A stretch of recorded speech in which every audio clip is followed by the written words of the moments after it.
começando Artigo 5º, um programa que leva até você temas que estão na Constituição Federal e que fazem parte do dia a dia de todos nós, cidadãos brasileiros.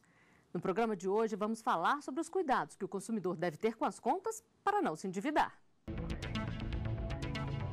O artigo 5º determina que o Estado é responsável por promover, de acordo com a lei, a defesa do consumidor. Também diz que nenhuma pena pode passar da pessoa do condenado, mas a obrigação de reparar o dano e a decretação do perdimento de bens pode ser estendida aos sucessores. E para falar sobre o cuidado com as contas, nós recebemos dois convidados no estúdio do Artigo 5º. Está aqui conosco o advogado Rogério Rocha, presidente da Comissão de Direito do Consumidor da seção de Goiás da UAB. Também vamos conversar com Nilton Marques, membro do Conselho Regional de Economia do Distrito Federal e professor do Núcleo de Estudos Avançados Multidisciplinares da Universidade de Brasília. Sejam bem-vindos ao Artigo 5º. Doutor Nilton, gostaria que o senhor começasse explicando para a gente se o brasileiro ele é organizado ou muita gente se enrola com as contas? Olha, muita gente se enrola com as contas, porque durante muito tempo nós vivemos num período hiperinflacionário.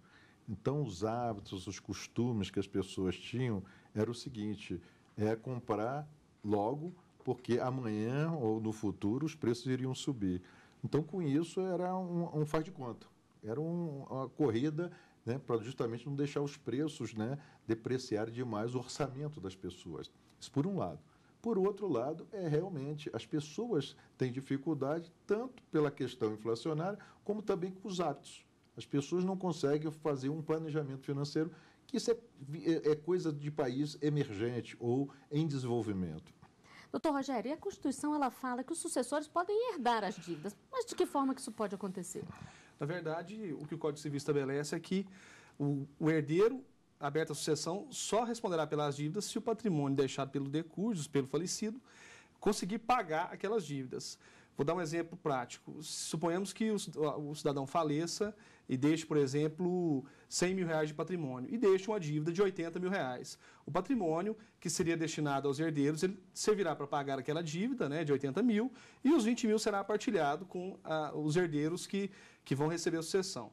É importante destacar que se houver, por exemplo, uma sucessão onde o decurso do falecido não deixe patrimônio e deixe dívidas, ninguém herda dívida, as pessoas só herdam patrimônio. Então, nesse caso, não há obrigação legal de fazer o pagamento dessas dívidas. E as ofertas são tentadoras. Financiamento com juros zero, prestações a perder de vista. Mas é preciso tomar muito cuidado, principalmente quando a compra envolve um bem caro, como um automóvel, por exemplo. Comprar por impulso e sem pensar nas outras contas pode significar problemas. Comprar um carro é o sonho de muitos brasileiros. Para quem não tem o valor à vista, a opção é o financiamento do veículo. Mas junto com estas prestações, somam-se também IPVA, seguro, combustível e outros gastos da pessoa. É aí que surge a renegociação. O PROCON alerta que geralmente quando os valores são renegociados, os juros são ainda mais altos. No momento que ele vai renegociar, a instituição financeira não vai de forma alguma perder dinheiro. Então, se ele preferir estender esse financiamento, com certeza a taxa de juros que vai ser aplicada é maior do que no contrato inicial. Vai ser aumentada a quantidade de prestações e reduzido o valor, mas o que ele vai pagar no final é muito maior do que o que ele pagaria com o contrato principal. Esse advogado recomenda que o consumidor comprometa no máximo 30% da renda com financiamento do carro e da casa, e que evite renegociar a dívida diretamente com a instituição financeira. A melhor negociação é feita sempre com assessoria qualificada, uma assessoria especialista. Qualquer renegociação, ela aparentemente, no primeiro momento, é boa. Mas a médio e longo prazo, aquele consumidor que renegociou diretamente vai se tornar novamente inadimplente. Segundo o advogado, é preferível o consumidor continuar inadimplente, juntar e só então fazer a proposta de quitação da dívida. O tempo de inadimplência está a favor do devedor. Por quê? Porque quanto mais o devedor atrasa, maior o risco da instituição não receber. Ora, se esse risco aumenta, proporcionalmente o desconto para a quitação também aumenta. Já o PROCON alerta que ao fazer isto, o consumidor pode ter outros prejuízos. Ele até pode conseguir a renegociação dessa dívida posteriormente, mas os prejuízos perante o mercado de crédito que ele vai ter são muito maiores do que o cumprimento efetivo do contrato, do primeiro contrato que ele firmou com a instituição financeira. Doutor Newton, a gente viu aí duas opiniões diferentes. E para o senhor, quando é que é uma boa opção renegociar a dívida? Interessante isso aí, que lembra muito a discussão entre os economistas. Para casa a opinião de dois economistas, existem 3 opiniões. Então, eu estava revendo ali. É claro que o advogado está certo quando colocou aquilo, como a pessoa do PROCON. Eu que sou aposentado do Banco Central, a gente sempre recomenda, né, o órgão regulador, que é o Banco Central, de que os bancos têm que fazer provisionamento para justamente, né, enfrentar a inadimplência. Mas também as pessoas vão pagar um juro mais elevado se tiverem que contrair. Ninguém imagina que vai contrair uma vez só na sua vida. Ele vai contrair várias vezes. Então, não adianta ele chegar e deixar a dívida aumentar, que aparentemente, conforme o advogado falou, é um ponto positivo, porque na hora de negociar, diz assim, ó, você quer receber alguma coisa, não quer receber nada. Mas só que ele precisa, conforme você falou, ninguém tem renda suficiente para comprar um carro, para comprar uma casa, e a vida continua. Ele precisa, né, do nome dele. Então é importante, tanto que agora tem um projeto do cadastro positivo. Então, tudo isso daí, não podemos vender essa imagem de que dever é bom. Agora, é claro que se o banco é draconiano, se alguém está querendo justamente cobrar um juro extorsivo, aí, é claro, concordo com o advogado, vai procurar uma pessoa que seja do ramo, né, para poder orientar, competente, e aí ele poder renegociar, porque normalmente o consumidor tem um baixo poder de barganha. Os bancos vão sempre colocar um cutelo, né, cada vez maior no pescoço dele. Então, obviamente que sempre é bom a negociação, que é o melhor acordo, né? E ele pode ser obrigado a fazer essa renegociação com uma determinada instituição ou ele pode escolher? Não, e hoje já existe uma legislação que permite justamente você mudar, né, de banco quando você tem, né, esse negócio da portabilidade das dívidas. Então, se por acaso a dívida está muito alta numa, o que você faz? Procura para um outro banco e fala assim, vem cá, você quita que a minha dívida eu possa dever você? E uma coisa que foi chamada a atenção e que eu acho interessante é o prazo do endividamento, quanto maior o risco para o banco e maior a taxa de juros. Então, não tem jeito. Quanto menor o prazo, menor a taxa de juros, né, relativamente. Por quê? Porque o risco é menor. Então, isso é importante as pessoas saberem que quanto maior, como hoje em dia, para você comprar um carro, paga em 8 anos, né, 9 anos. É claro que isso daí você vai pagar 3 a 4 carros e tem que ter cuidado. Agora, doutor Rogério, o PROCON falou ali da questão de colocar o nome num cadastro negativo. A partir de quanto tempo de inadimplência isso pode ser feito? Em regra, algumas empresas, alguns bancos fazem essa inclusão após 30 dias de vencido, mas a lei especificamente não determina um prazo fixo. Pode ser um dia após o vencimento, ou 30 dias, 60 dias, de acordo com o relacionamento até que o consumidor tem com o banco. E quando paga a dívida, automaticamente sai dessa lista? Não, automaticamente não. Há já uma decisão do SCJ que estabelece um prazo de 5 dias úteis para que haja essa retirada do nome do consumidor que pagou a dívida ou fez uma renegociação e começou a pagar a primeira parcela. 5 dias úteis é o prazo. Doutor Newton, agora, além das dívidas que a gente costuma fazer, tem também os impostos que são anuais e que não tem como fugir. Como se organizar para poder arcar com tudo isso? Primeira coisa, parece um palavrão, é fazer um planejamento financeiro.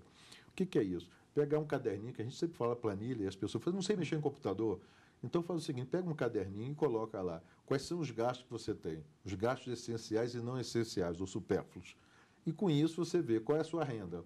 E isso é bom, a renda familiar. Porque as pessoas às vezes só veem a renda do chefe de família, não, tem que levar em consideração, porque as despesas são familiares. E aí com isso faz-se um orçamento para um determinado período. As pessoas têm que levar em consideração a regrinha dos 3 sim. Primeiro o seguinte, tem necessidade de comprar aquele bem? A primeira resposta, sim. Então vamos para o segundo. Está no seu planejamento financeiro, no seu orçamento? Sim. Terceiro, tem que ser naquele momento? Então, são essas regrinhas de bolso que são interessantes para as pessoas levarem em consideração, que aí vão consumir melhor e mais. Doutor Rogério, como é que funciona no caso dos impostos quando a pessoa não arca com eles? Porque a gente viu que nas compras, nas dívidas comuns, o nome vai para o Serasa, vai para o SPC. E no caso dos impostos? Pois é, no caso dos impostos já existem sim alguns estados que fazem a inclusão do nome desse devedor de impostos como IPVA, por exemplo, nos cadastros de proteção, SPC e Serasa. Então, também existe por parte do poder público agora essa possibilidade, através de convênios mesmo que o Estado faz com essas empresas. E no estado de Goiás, por exemplo, posso dar o exemplo do IPVA. IPVA, o cidadão não paga o IPVA, automaticamente, após um ano, se não me engano, há a inclusão do nome no Serasa. E quando isso acontece, o consumidor precisa buscar uma forma de tentar fazer com que o seu crédito seja reaberto no mercado. Com essa restrição, ninguém consegue comprar nada. Não importa se seja restrição de R$1 ou de 1 milhão. Se ele tem o nome incluso no sistema de proteção, ele não consegue fazer nenhum tipo de compra. Não faz crédito. Não consegue fazer nada. E o que vale a pena, doutor Newton, pagar à vista ou pagar parcelado, no caso dos impostos? Bom, primeiro é o seguinte, sempre vê a taxa de juros. Se, por exemplo, aqui em Brasília, a gente, quando vai pagar IPVA e IPTU, tem um desconto de 5%. Então, com uma inflação dessa, uma taxa de juros que nós temos, é excelente você pagar com desconto. Então, pagar à vista. Agora, se por acaso não tiver o pagamento à vista e o pagamento a prazo, não incide juros e for indiferente, é claro que é preferível pagar a prazo. Então, às vezes, nós vamos fazer compras e aí cartão de crédito, por exemplo, fala assim, pague 10 vezes sem juros. Aí, se pagar à vista é a mesma coisa, então é preferível pagar em 10 vezes, né, porque não tem juros. Mas sempre lembrando de somar essas quantias no final do mês, né? Isso. Dentro do planejamento financeiro, ele não pode, né? Ele tem que andar com aquilo, né? Se for um papelzinho, se for um caderninho, uma agenda, ele tem que andar, porque as tentações do comércio são muito grandes. E as pessoas acabam sendo, né, atraídas e, infelizmente, são pegas e depois vão cair na Serasa, na SPC, infelizmente. Na verdade, até uma observação, em muitos casos, o consumidor, quando chega com dinheiro para comprar um eletrodoméstico, por exemplo, à vista, a empresa mesmo, a empresa de departamento, não oferece nenhum tipo de desconto. E oferece um cartão de crédito, alguma forma que faça que ele contrate algum produto, algum serviço que ele possa utilizar em outro estabelecimento. Então, essa oferta de crédito também faz com que o consumidor seja, como o Dr. Newton disse, atraído para isso. E muitas vezes, por não ter o planejamento financeiro, por não ter tido até mesmo na escola orientações sobre finanças, ele não consegue pagar. Tem que ficar atento. Tem sim. No próximo bloco, você vai saber qual é o prazo para uma dívida ser cobrada judicialmente. O artigo 5º volta já.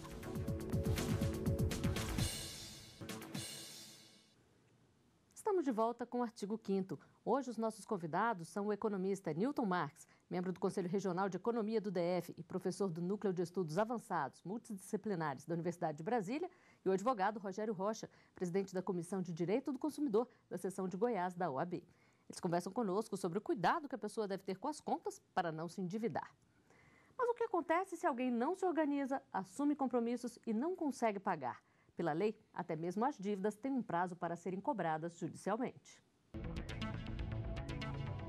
O Código Civil determina que a prescrição de dívidas ocorra em 10 anos, se a lei não fixar prazo menor, tempo que diminui para 5 anos no caso de cobrança de dívidas líquidas constantes de instrumento público ou particular.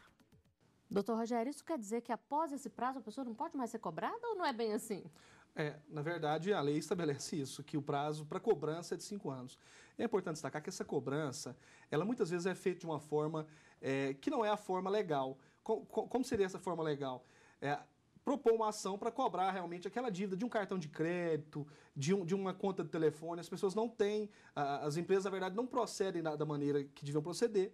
E, passado esse prazo de 5 anos, algumas empresas, ou até antes disso, vendem essas dívidas, são chamadas dívidas podres, para outras empresas que fazem as cobranças.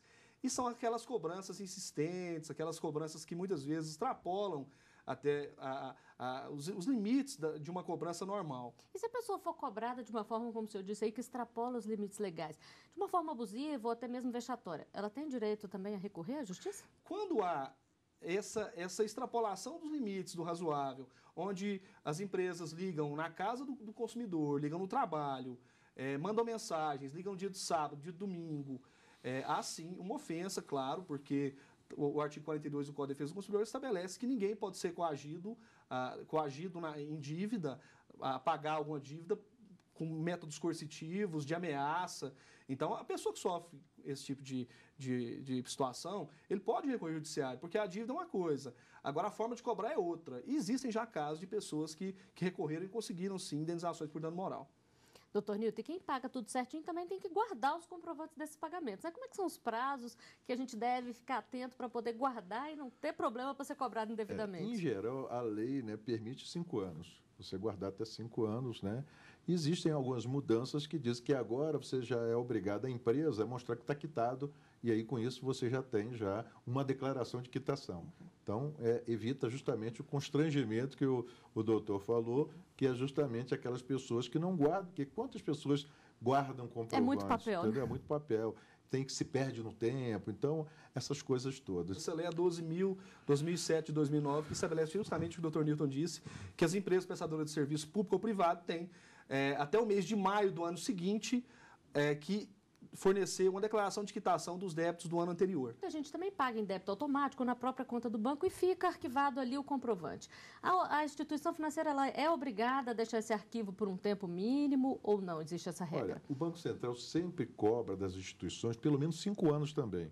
Então, vale o mesmo prazo. É conhecido como compliance, tá certo? É uma medida, né, uma resolução do Conselho Monetário Nacional e tem a normatização por parte do Banco Central, através de circulares, que exige que qualquer exigência de comprovação que os bancos têm que fazer junto ao Banco Central é 5 anos. Então, isso vale, essa medida, né, ela deve comportar isso. Isso também vale o imposto de renda, né? A gente não tem 5 anos para guardar os documentos, então parece que tudo converge para esses 5 anos aí. Então, vale para todo mundo. Então os bancos, né? Mas conforme o doutor falou que essa lei que foi recentemente, né, promulgada, é justamente para permitir com que haja uma defesa do consumidor, porque o consumidor fica refém. Então, se aparece alguma coisa, o ônus fica para o consumidor, quando, na verdade, deveria ser o ônus para justamente quem vendeu, quem prestou aquele serviço. E será que o brasileiro se organiza para pagar as contas em dia? A equipe do Artigo 5º foi conferir as opiniões nas ruas. Vou pagando devagarzinho e quando eu pago não percebo. E aí muita gente acumula. E depois para pagar, como é que você vai conseguir pagar? De uma vez é difícil, né? Então o brasileiro é desorganizado nessa área. Em PTU, em PVA, além do IPVA, veio o material escolar. Se eu gastar muito agora nesse mês, no próximo mês eu não vou conseguir pagar. Pela facilidade de comprar do mercado, eu acho que a pessoa se endivida mais do que tem condição de pagar. Eu acho que faz o compromisso maior do que o ganha, com certeza. Eu acho que eles se endividam demais. Não organiza ninguém, organiza nada. Eu, por exemplo, não. Agora mesmo eu vou pagar a conta, sem organização nenhuma. Doutor Nilton, isso é comum, né? É curioso que eu acho que esse sorriso deve ser de nervoso. Porque como é que uma pessoa pode imaginar que seja interessante não fazer o planejamento? Porque ela acaba pagando um juro maior, ela fica comprometida e depois ela fica trocando o almoço pela janta. Então, eu acho que isso aí é uma coisa muito séria, aquilo que você falou. Nós não conseguimos colocar como uma matéria dentro do currículo escolar, mas transversalmente tem se procurado colocar essas questões de juro simples, juro composto, a questão da inflação. Então, infelizmente, a gente vê que a gente tem muita desinformação. Então, nós lá no Conselho de Economia procuramos sempre, às vezes, orientar todo ano as pessoas que têm dívidas para justamente poder se organizar. Porque a pior coisa que tem, a gente vai descobrindo nas organizações, são aquelas famílias endividadas. Elas não conseguem produzir adequadamente, elas sofrem de depressão, úlcera, entendeu? Problemas conjugais, entendeu? Problemas com filhos. Então, existe uma desorganização familiar. Então, as pessoas têm que entender que a educação financeira é uma mudança atitudinal. As pessoas têm que se conscientizarem que tem que haver uma mudança de atitude. Então, as pessoas não podem só consumir porque a televisão ou porque o comércio está pedindo para consumir. As pessoas têm que saber o seguinte: eu posso dar esse passo? Não posso, então não tem. Agora, doutor Rogério, isso acaba se refletindo em várias áreas da vida da pessoa, não só em ficar com o nome sujo e não poder abrir um crédito, não é mesmo? O problema principal é a falta de informação. As pessoas não têm informação. E não existe estado pior do que o estado da ignorância. Se o cidadão não sabe, não conhece o direito, não conhece o que ele pode fazer, ele vive realmente essa situação e não sabe como sair. Nem exerce a cidadania, né, doutor? Exatamente. E essa dificuldade de exercer a cidadania, como o doutor Nilton disse, ela é a pior de todas as eficiências, porque o cidadão, ele não sabe, por exemplo, que ele pode recorrer ao judiciário para resolver uma questão ou outra. Ele tem até receio de ir ao judiciário, de chegar às portas do judiciário, porque é um ambiente completamente desconhecido. E o papel que a Ordem dos Advogados do Brasil faz, os conselhos de economia, é trazer um pouco de informação, sim, para que aquele cidadão saiba que existem sim leis que protegem os consumidores, e elas são muitas, mas na verdade o que falta mesmo é a informação. Mas já há sim, por parte do consumidor, uma consciência de que ele tem direito. Mas tem deveres também. Exatamente. A CLT, que é uma legislação de 70 anos, no início eu tenho a percepção que as pessoas também não conheciam quase nada. Hoje todo trabalhador sabe que tem direito. No ramo do consumidor é a mesma coisa. O Código de Defesa do Consumidor fez 23 anos e, na verdade, as pessoas ainda estão conhecendo o Código. Tenho comigo que daqui a alguns 20, 30 anos, essa situação vai mudar um pouco, justamente pelos consumidores terem a consciência de que aquelas situações que são, às vezes eles pensam que são no dia a dia, são situações que não podem ser oferecidas para quem consome e consome muito. Eu queria aproveitar aqui o gancho que ele estava falando justamente da lei do consumidor, né, que tem 20 e poucos anos. E a nossa estabilidade econômica também é recente, é de 94 para cá. Então você vê que uma coisa está intimamente associada à outra. A gente acaba sendo muito atraído por propagandas oferecendo imóveis ou bens a juros zero. Isso existe mesmo ou acaba o juro estando embutido em alguma prestação aí? Não, você sabe que eu comprei um carro recentemente e dei uma boa entrada, porque aí teve que dar uma boa entrada, 60% de entrada e o restante pagar em 24 meses. E, curiosamente, só pago IOF. Entendeu? Então, é zero mesmo. Mas o caso de montadoras, elas bancam, porque isso aí não existe nada de graça, não existe almoço de graça, entendeu? Então, aquilo ali é um benefício, porque eles captam recursos, têm acesso ao mercado financeiro externo, ou local, e aí consegue um juro baixo. O que interessa para eles é rolar a produção deles. Parado, ele não pode ficar. Então, quando eles financiam juros zero, eles vendem a produção. E é isso que está acontecendo. Então, em algumas situações, isso é verdade. Agora, em outras, é que nem o Black Friday. Todas as vezes que ficam anunciando aquele negócio, me engana que eu gosto. Por quê? Porque eles sobem o preço e depois dão um desconto. Então, as pessoas têm que acompanhar. Por isso é que a palavra de ordem é pesquisem. Procurem conhecer os preços. Não caiam na primeira. Tem gente que, às vezes, vai no comércio, se você encontrar mais barato, passa aqui. Eu compro no outro, só para o mesmo preço e passo lá com o produto para ele ficar na dúvida. Porque a obrigação é do comerciante. Ele tem um preço competitivo, não sou eu que tenho que fazer esse trabalho. Bom, para encerrar, eu gostaria de saber de vocês quais são as dicas para as pessoas poderem comprar sem se endividar. Doutor Rogério. Na verdade, o consumidor precisa ter a primeira consciência de que ele recebe um salário mensal e ele deve fazer o compromisso para os meses seguintes de acordo com o que ele recebe. O doutor Newton é muito mais indicado para dizer realmente como o consumidor deve fazer com o seu orçamento mensal, mas é isso, em regra, ele fazer sim um gasto consciente para que ele amanhã não precise recorrer aos órgãos de defesa do consumidor ou ao judiciário, para que as questões para que o judiciário cuide de outras questões, não de questões como essa. Doutor Newton. É verdade. Já adiantou, né? O que eu poderia complementar é dizer o seguinte, as pessoas têm que criar esse hábito. E a questão da poupança também, que é outra coisa que as pessoas não fazem. Se elas pudessem reservar 10% da sua renda como uma poupança, para justamente permitir com que um determinado período eles não comprem à vista, mas pelo menos deem uma boa entrada, que tudo que é pago à vista, ou seja, dado com uma boa entrada, os juros são menores, porque o risco deixa de ser grande. Então, as pessoas têm que entender isso. Quem não dá nenhuma entrada, pensa que está se vangloriando. Não, vai correr o risco todo a instituição que lhe concedeu o crédito e vai cobrar o juros em cima daquilo ali. Então, quanto mais você puder pagar à vista, que infelizmente nem todo mundo tem dinheiro para pagar à vista, mas uma entrada boa e fazer a poupança. E o resto, o doutor já falou justamente que é isso, as pessoas darem um passo conforme a perna, ou seja, seu orçamento tem que caber na sua renda familiar.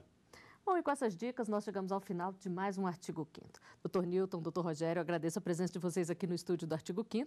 E você também pode fazer parte do nosso programa, mandando sugestões para o e-mail artigo5@stf.jus.br. A gente se vê na semana que vem. Até lá.